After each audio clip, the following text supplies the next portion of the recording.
anigoo ah gudoomiyaha kalkaal hospital Dr. Galad Shil Ducaale waxaan jeclaystay maantay in aan warbixin yar ka dhiibno waxyaalaha aan social media ku aragnay oo aad maaragtay maanta u dhex marayay social media waxyaalahaasoo maaragtay aad marin habaabin bulshada u ah la rabana in lagu magac xumeeyo kalkaal hospital lagu magac xumeeyo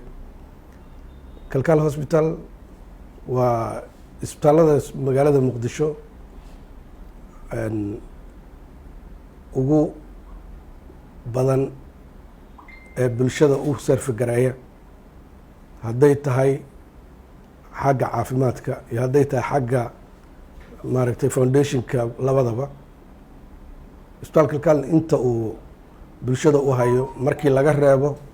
midda guud ee businesska marka laga reebo midda caafimaad ee foundationka dadka uu caawiyo inta uu dadka u qabto bulshaduna way og tahay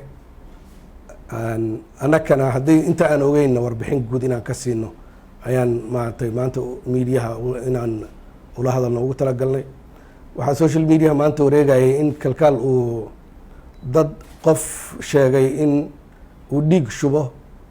uu yiraahdo dhiiggii aan shubaya lacag layga qaaday ama lacag lay weydiiyey horta caddeyn waxaa ugu filan warqadda uu soo dhigay oo sheegaysa inuu lacag bixiyey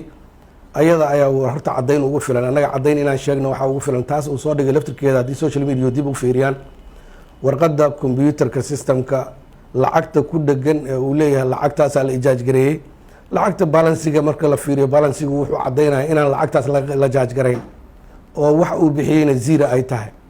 marka zero inuu baxshay asaga caddeyn warqadda uu soo dhigay laftirkeeda caddeynayso ani marka muhiimkayga ma aha inaan asaga u jawaabno ee muhiimaddeena waxay tahay inaan bulshada Soomaaliyeed si rasmi ah ugu sheegno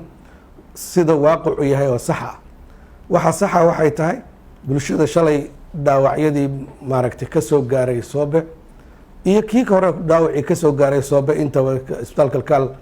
waa isbitaalka kaliya aan dhihi karaa oo si free ah qaliimo waaweyn ugu sameeyey bulshadii dhaawacyada dhibaatada ka soo gaartay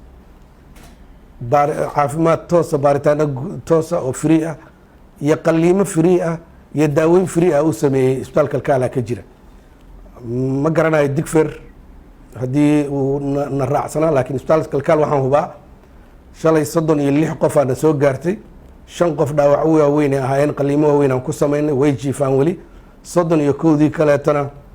dhaawacyadoodii markii aan daaweynay guryahoodii ayagoo si nabada ku aadeen marka dhiig la baarayo inuu qof yiraahdo lacagayna jaaj gareeyaan dadka in badan oo wax ma garataana ay yiraahdaan maaragtay isheeg muxuu ahaa waxay u dhaqmayaan xaasnimo waaye iyo qaabkay u dhaqmayaan waxba la weydiinaya dadka waxa jeclaan lahayn inay dad mas'uul ah dad badan waxaan arkay mas'uul sheeganaya laakiin qaab mas'uul aan u hadlaynin oo baalkii ka hadlaya waan arkay social media waxa fiicnaan lahayd inay dadku wax hubsadaan oo ay dadku ay maaragtay qaabka ay u hadlayaan ay wax ka fiirsadaan kalkaal waxa uu taagan yahay mar walba inuu bulshada waa isbitaal bareefada dadku inay lacag la weydiiyo khalad maaha dadka waxa loogu sarfi gareynayaa lacag waaye bulshada waxa loogu shaqeynayaa lacagtooda loogu shaqeynayaa laakiin markay masiibooyinka noocan oo kale yimaadaan bulshada dadka ugu horeeya oo wax u qabta oo caawiyo oo free ku caawiya waa kalkaal isbitaalada dawladda waa gooni oo dawladdu ay maaragtay ka fargarayso laakiin isbitaal bareefada oo asagoo isbitaal bareefad ahaan asagoo haddana si free ah ugu sarfi gareeya oo si free ah dadka u daaweeya oo si free ah qalimo ugu sameeya kalkaal cadeymaheedana way haysaa haddana wayba jiifaan dadka hadday rabaan inay soo wareystaan oo wariyaashu way u tegi karaan dadkii qalimada loo sameeyey oo meesha isbitaalka jiifo way wareysan karaan waxaana dhici karta hadda dad xataa wariyaala inay helaan oo laga helo maalkii dadkii la caawiyey ka mid a marka waxaan jeclaan lahaa horta taas inaan bulshada Soomaaliyeed warbixinta khaladka ah loo gudbiyey in aan u caddeeyo inay tahay wax warbixin khalad ah dadka raba inay ka faa'iideystaan oo ay rabaan inay social media ahaan uga faa'iideystaanna waxaan rabnaa inaan u sheegno macno ma sameynayso wax maaragtay dadka wanaag loo qaban lahaa inaad ku hor istaagtaan oo dacayad ku hor istaagtaan ama maaragtay ma aha social media aad waxaan ugu mahad celinayaa dadka fahmay wax fahmaya oo aqoonta leh oo fahmaya waxa saxa ah rasiidyada kale fahmaya inay dadku rasiidka xataa fahmi waayaan xoogaa waxay muujinaysaa dadka qaabka maaragtay isheeg wax u jaaj garaynayaan inuu yahay qaab oo maaragtay isheeg inaysan wax akhrinin ama hadday wax akhriyaanna ay tahay ayagoon waxba hubsan inay wax ribood garayaan ama gudbiyaan